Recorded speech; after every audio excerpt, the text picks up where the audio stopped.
Hi everyone and welcome back to my channel. A new video today, and from today on we're going to work with some increases and decreases to create different stitches. And I have here a simple one. As you can see, it's got increases and decreases and a bit of stockinette in between. As you can see, it's like a zigzaggy, or kind of like I don't know what you call it but let's just call it zigzag. So it's a little bit of stockinette with some zigzag in between. And I have here this chunky yarn that I've used for most of my Learn to Knit Continental videos. And I'm going to show you how to work it on this yarn. But I want to show you how it looks in a smaller gauge and different yarn, because I'm working on this sock pattern. And that's what it looks like. As you can see, the zigzag, it's a bit, you can see it a bit better here on this yarn. This is a very easy pattern that I'm writing or experimenting with. As you can see here, it's got this little line, which I did it on purpose, and I'll tell you more about this pattern when it's ready and when I can talk about it more. But just wanted to show you the same stitch, this one, like vertical zigzags on a smaller gauge and a bit more smoother yarn. This one is a merino silk, I believe. Yeah, but let's go ahead and talk about this stitch. So I've done a cast on here of multiple of 6 plus 4, and then I added one edge stitch on each side. So let's see, 2, 4, 6, 8, 10, 12, 14, 16, 18, 20. I've got 24 stitches. So multiple of 6 plus 4 plus 2, which makes a multiple of 6, doesn't it? The reason why we need a multiple of 6 plus 4 is because we want to have these column of zigzags in the middle. So I have my edge stitch here, which is worked in garter stitch.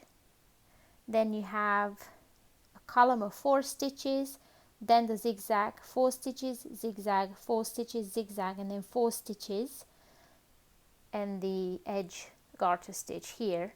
So if you were to just repeat the pattern as I'm going to tell you as a row by row repeat, you would end up with your work like this. So we added 4 stitches to put it in the middle. So if you want to knit a blanket, then you add your garter stitch edges here, maybe 5 stitches for garter stitch, and then you put 6 stitches plus 4 in the middle, and then finish with your 6 garter stitch on the other side. And you can make a blanket, or you can make a scarf. If you want to knit it into a sweater, or if you want to knit it in the round, then the wrong side you won't be purling, you'll be knitting, because you don't have you don't work a wrong side when you work in the round. But I'm going to show you how to knit it in the flat, and then we go around my sock once to see how to knit it in the round. So in the flat first, cast on a multiple of 6 stitches plus 4, and then add your edge stitches, however many you want. I have here 1, and I'm going to work that in garter stitch. So for row 1, which is the right side of the work, I'm going to work my edge stitch. So I'm going to knit it. Okay, then I'm going to knit 4. So 1, 2, 3, 4. Here we go. Then I'm going to knit 2 together,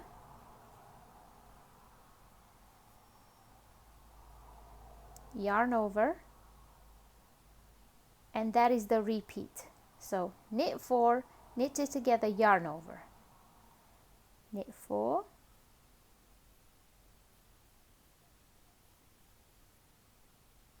knit 2 together. So I go to the second stitch to knit 2 together, yarn over, again knit 4,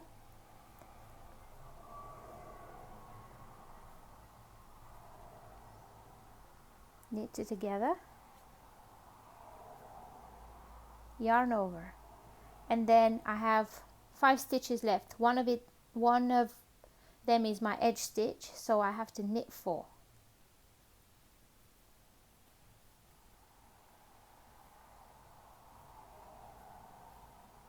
Yeah, and then knit my edge stitch. So let me just explain it to you again. So you work your edge stitch, then you repeat this: knit 4, knit it together, yarn over, knit 4, knit it together, yarn over, knit 4, knit it together, yarn over. So you repeat that until you have 4 stitches left plus your edge stitch, and the last 4 stitches, omitting the edge stitch, will be knit 4. For the wrong side row, we're just going to purl all stitches except your edge stitch, because I'm working my edge stitch as a garter stitch. So I'm going to knit that first edge stitch and then purl to 1 stitch left, because that's my edge. So you purl all stitches including your yarn overs that look like this.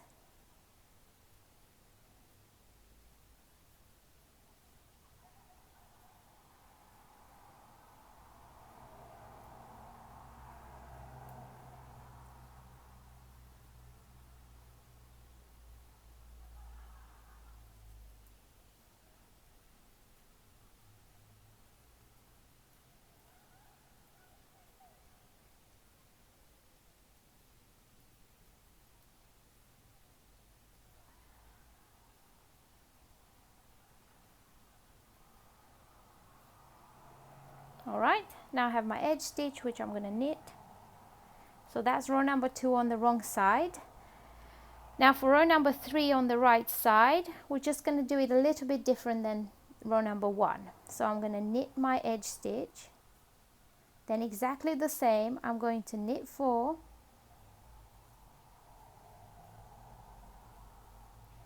then I'm going to yarn over, slip, slip, knit. So SSK, slip 1, slip another one, put your left needle through and knit through the back loop. So as you can see, before we've done a knit together yarn over, which made the work shift towards the right. Now we do a yarn over SSK, which will make this column of stitches zigzag to the left. That's the only twist that we do. So let's try that again. Knit 4, oops, yarn over, slip, slip, knit them together, again knit 4,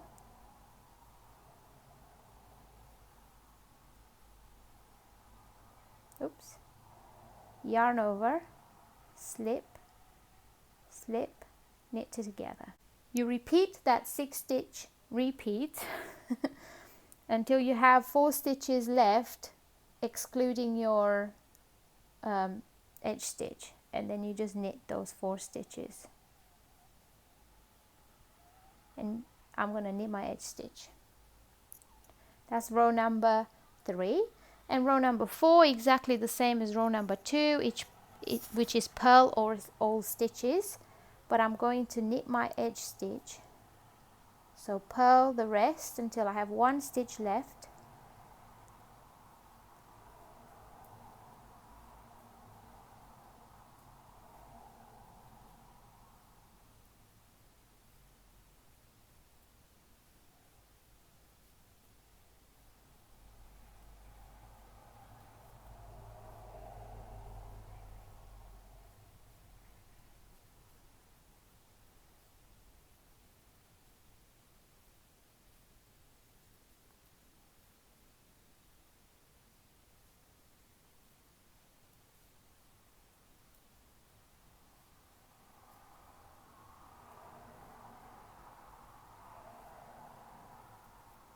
and I'm going to knit my edge stitch. And I want to show you how to read your work. so you don't have to always look back at your notes or at the instructions. So let's say I put down on my work and I don't remember whether I was on row 1 or on row 3 on the right side. So I'm going to knit my edge, then I'm going to knit 4 because you do the same on both right side rows. And now you have to do the yarn over knitted together, or the yarn over SSK, or the knitted together yarn over. And you have a look at your work, and as you can see here, last row you've done, you've got the yarn over on the right of the zigzag, which means now you have to put it on the left. And when you put it on the left, you have to knit it together and then add the yarn over. That's how you know. So knit it together, add the yarn over, and continue working. Now if on the next row, when you come, when the next row you come around, you will see your zigzag is going up towards the right. So you have your yarn over on the left of it. That means you're going to have to do the yarn over on the right, and then you're going to SSK. So I hope that makes sense. I don't know how else to explain it, but that's how I read my work, and I never forget where I'm at. I'm going to finish this row, and then I want to move on to my sock to show you how to knit it in the round, which is very simple. Okay. So in the flat, we worked it as knit row with increases and decreases, and on the wrong side a purl row without doing any increases or decreases. When you work it in the round, we don't work any wrong side rows, which means that you only do knit stitches. Alright, so now I'm going to try to read my work because I don't remember what row I'm on, but I'll show you. It's a bit hard to see because this is very small yarn. I'm going to knit 4,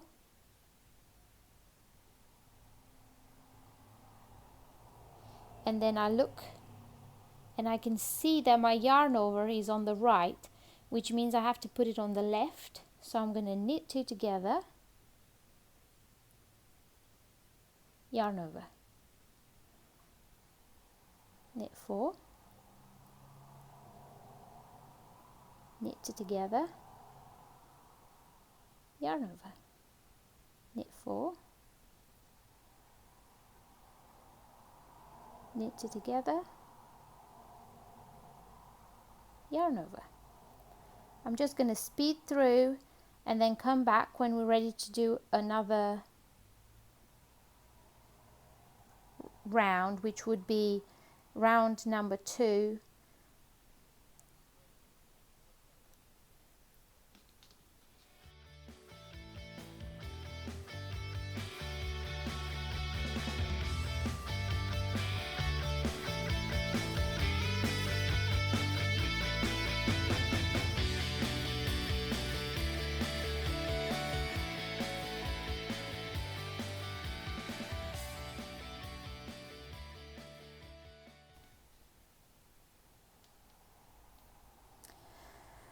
Alright, so I'm ready to work row number 2, and if you left your work and you just came back now and you're not sure whether you're on row number 1, 2, 3 or 4, you just have to look at your work, and you're going to start by knitting 4 because you always do that. Again, this is working the same stitch in the round, and I have a look at my work and I can see that I have a yarn over here.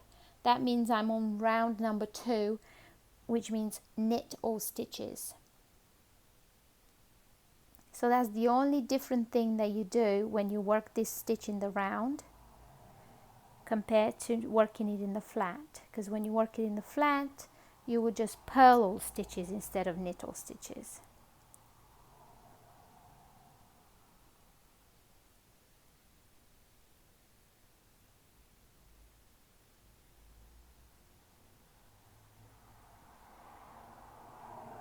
There we go. And that is the Lacy zigzags stitch in this small gauge.